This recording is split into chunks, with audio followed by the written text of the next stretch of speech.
اعوذ باللہ من الشیطان الرجیم، بسم اللہ الرحمن الرحیم۔ سب سے پہلا حدیث ہے تدبیر پر ایمان۔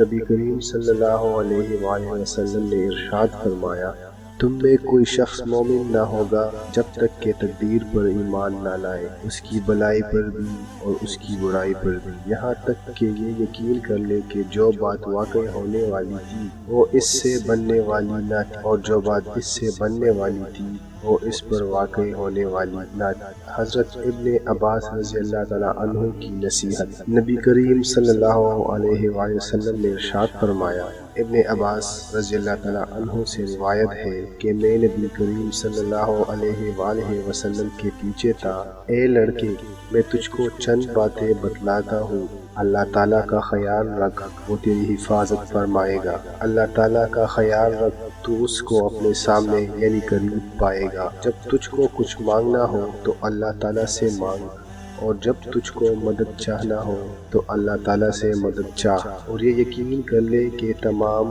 گر و اگر اس بات پر متفق ہو جائیں کہ تجھ کو کسی بات سے نفع پہنچا دے تو تجھ کو ہرگز نفع نہیں پہنچا سکتے بجز ایسی چیز کہ جو اللہ تعالیٰ نے تیرے لیے لکھ، اور اگر وہ سب اس بات پر متفق ہو جائے کہ تجھ کو کسی بات سے ضرور پہنچاوے تو تجھ کو ہرگز ضرور نہیں پہنچا سکتے بجز ایسی چیز کے جو اللہ تعالیٰ نے تیرے لیے لکھ دی تھی۔ تیسری حدیث، 5 چیزوں سے فراغت۔ نبی کریم صلی اللہ علیہ وآلہ وسلم نے ارشاد فرمایا، اللہ تعالیٰ نے تمام بندوں کی 5 چیزوں سے فراغت فرما دی ہے، اس کی عمر اور اس کے رزق سے اور اس کے عمل سے اور اس کے دفن ہونے کی جگہ اور یہ کہ انجام میں شہید ہے یا شہید۔ چوتھی حدیث ہے، جو مقدر میں ہے وہی ملے گا۔ نبی کریم صلی اللہ علیہ وآلہ وسلم نے ارشاد فرمایا، کسی ایسی چیز پر آگے مت بڑھ جس کی نسبت تیرا خیال ہو کہ میں آگے بڑھ کر اس کو حاصل کر لوں گا، اگرچہ اللہ تعالیٰ نے اس کو مقدر میں نہ کیا ہو، اور کسی ایسی چیز سے پیچھے مت ہٹ جس کی نسبت تیرا یہ خیال ہو کہ وہ میرے پیچھے ہٹنے سے ٹل جائے گا، اگرچہ اللہ تعالیٰ نے اس کو مقدر کر دیا ہو۔ 5ویں حدیث ہے، وہی ہوگا جو منظور خدا ہوگا۔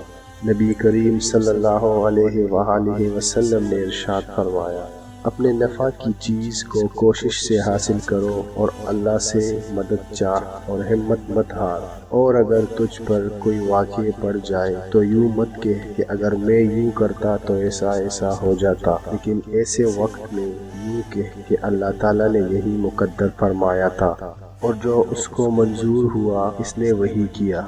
6ٹھی حدیث ہے، سعادت مندی۔ نبی کریم صلی اللہ علیہ وآلہ وسلم نے ارشاد فرمایا، آدمی کی سعادت یہ ہے کہ خدا تعالیٰ نے جو اس کے لیے مقدر فرمایا اس پر راضی رہے، اور آدمی کی محرومی یہ ہے کہ خدا تعالیٰ سے خیر مانگنا چھوڑ دے، اور یہ بھی آدمی کی محرومی ہے کہ خدا تعالیٰ نے جو اس کے لیے مقدر فرمایا اس سے ناراض ہو۔ 7ویں حدیث ہے، توکل میں کامرانی ہے۔ نبی کریم صلی اللہ علیہ وآلہ وسلم نے ارشاد فرمایا کہ آدمی کا دل تعلقات کے ہر میدان میں شاخ شاخ رہتا ہے، سو جس نے اپنے دل کی ہر شاخ کے پیچھے ڈال دیا اللہ تعالیٰ پرواہ بھی نہیں کرتا، خواہ وہ کسی میدان میں ہلاک ہو جائے، اور جو شخص اللہ تعالیٰ پر توکل کرتا ہے اللہ تعالیٰ سب شاخوں میں اس کے لیے کافی ہو جاتا ہے۔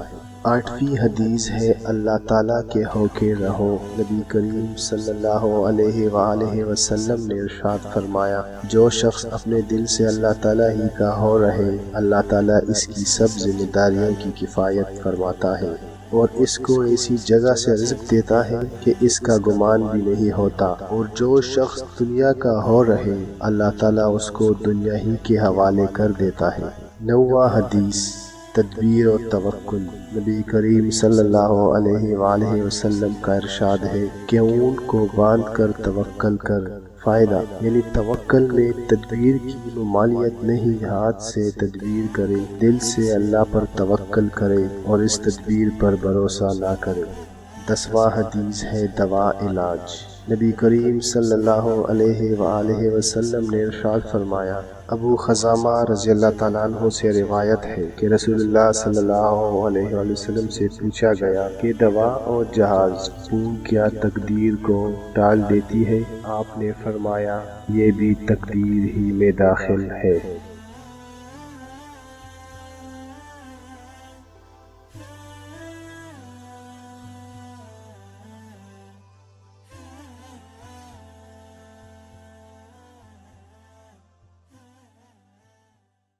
بھی تقدیر ہی میں داخل ہے۔